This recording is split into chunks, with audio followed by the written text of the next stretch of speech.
Hi everyone, it's Susan from the Children's Department at the Renfrew Public Library. I really miss all my friends and I hope everyone is safe and healthy. Well, let's have some fun this morning through this video, and don't forget to join in. Are you ready? Here we go. Let's get our Storytime groove on with some knee tapping. Great job. Okay, you ready for some hand clapping? Here we go.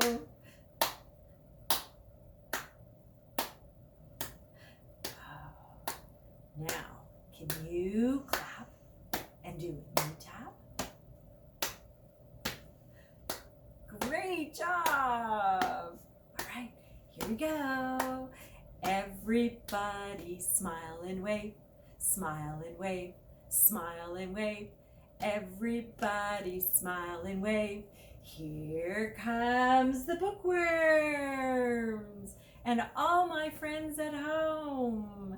Everybody say hello, say hello, say hello. Everybody say hello. Hello, everybody! Well, I guess you noticed today I'm wearing my chef's hat and my apron. Always fun to have a day in the kitchen, measuring, mixing, scooping, baking. What about cutting and chopping and slicing and cooking? Well, Mr. Penguin here is my cookie jar. See, it even says my cookies. But cookies always keep disappearing at my house.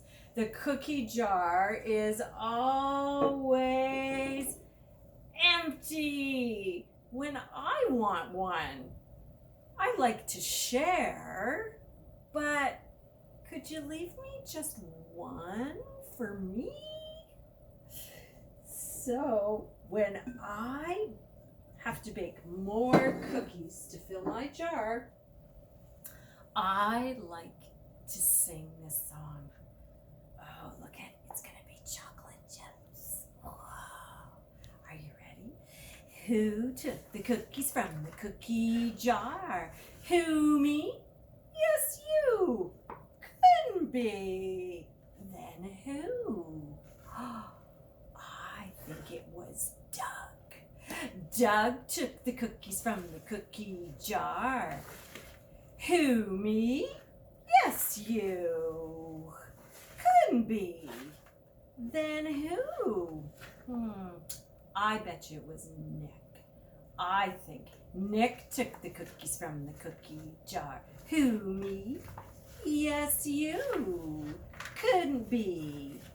Then who? Maybe it was Patch.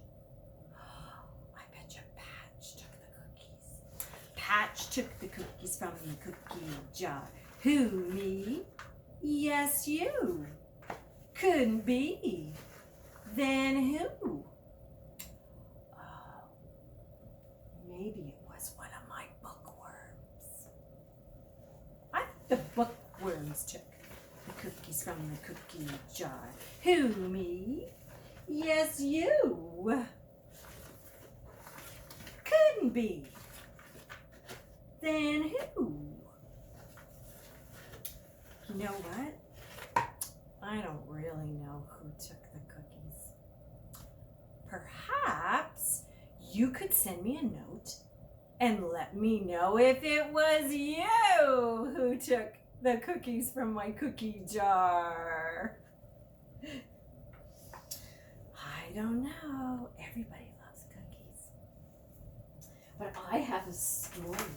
It's called A Cooked Up Fairy Tale today. Oh, I need my special eyes. A cooked up fairy tale. Whoa. Look at all those baking things. Maybe it was the frog who took my cookies. Well, this story is by Penny Parker Klosterman, and published by Random House. Are you all set? Here we go. Although William lived in the magical land of fairy tales, he preferred pastries to princesses, kitchens to kingdoms, and recipes to the royal reporter. William dreamed of being a chef known throughout the land, whether sautéed, shifted, basted or baked, pureed, poached, filleted, or flaked. William's dishes were perfect. But cooking happily ever after was a very different story. He tried working at the brick house, with the 3 little pigs, but the menu was too dangerous. Look at William's recipe. Pot of wolf stew. Bring water to a bowl. Stir in 3 cups of peas, 3 cups of carrots, 3 cups of potatoes, and 1 big bad wolf. Ooh, that would be dangerous. He'd served up porridge at the 3 Bears Bristow. Too cold, too hot. But folks there were very persnickety. And he'd baked 4 gingerbread on the go. That hadn't ended well either. Do you remember the gingerbread man? Run as fast as you can. You can't catch me because I'm the gingerbread man. William decided he better cook from home, but his pantry was almost bare, so he emptied the last few coins from his cookie jar and headed to the market. Oh, what's this? Asked William. Fairy tale food? Must be splendid. But it was only raw apples, beans, and a pumpkin. This isn't splendid, said William. Clearly, fairy tale headquarters needs a good chef to spice things up before the bedtime delivery. So he sliced and diced, chopped and topped, and stirred and whirled. Then he packed up his delectable creations and followed the signs to fairy tale headquarters. Judy, I need the apples, and I need the beans. The pumpkin, Judy, the pumpkin. Where can that delivery be? Asked Judy in a stew. I believe I can help, said William. May I present baked apples with caramel drizzle? Ooh, that sounds good. Bean soup with smoked ham, and pumpkin pie with cream and candied pecans. Who? What? Why? Stammered Judy. I need shiny apples and raw beans and a whole pumpkin. Don't you know anything about fairy tales? I'm sorry, said William. I read cookbooks, not fairy tales. But maybe I could. You've cooked up enough trouble, said Judy. It's bedtime and the tales must begin. Now leave and take this book of fairy tales with you. William plopped down outside the kingdom wall and opened the book. Poisoned apple, beanstalk, pumpkin coach. My, said William. Fairy tales really do have their own ingredients. And he rushed to find Judy. Did I spoil the apples story? He blurted out. Snow White? Actually, she loved your baked apples and ate every one. She was so stuffed that she fell into a deep sleep. Of course, this caused a stir with those 7 dwarfs. But then there was a passing prince and a kiss. So, happily ever after. Thank goodness, said William. And the beans story? Jack the Beanstalk? The giant said something like, Fee, fi, fo, fum, I smell soup and I want me some. Jack was in a pickle, but he drove a hard bargain and traded the pot of soup for the giant's castle in the clouds. Another happily ever after. Such a relief, said William. what about the pumpkin tale? Cinderella, it's still unfolding. We'll find out together. No, said William, this is a recipe for disaster.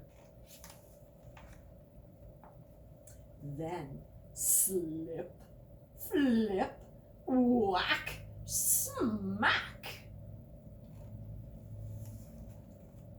Scrumptious, said the prince, simply delicious. And he took another bite and said, I vow to search all the land until I find the baker of this pie. Cinderella slumped in her puddle of pumpkin. This isn't happily ever after, sighed Judy. Happily ever after, murmured William. He strode right into the fairy tale. Your Highness, I bake the pie, and I will bake you pies ever after. But may I suggest you can have your pie and your princess too? The prince gazed at Cinderella. You're a feast for my eyes, he said. Would you care to dance? My, said Judy. It looks like you've cooked up another happy ending. And from that night forward, the prince and the princess ate like kings and queens, and William cooked happily ever after. So that's a story of a cooked up fairy tale. So you can even cook up things with books. You can spend the day in the kitchen cooking. So I would love to see your favorite kitchen creations. So don't forget to send me a picture, or perhaps you could tell me who took the cookies from the cookie jar. Bye, friends. Stay safe. See you again soon.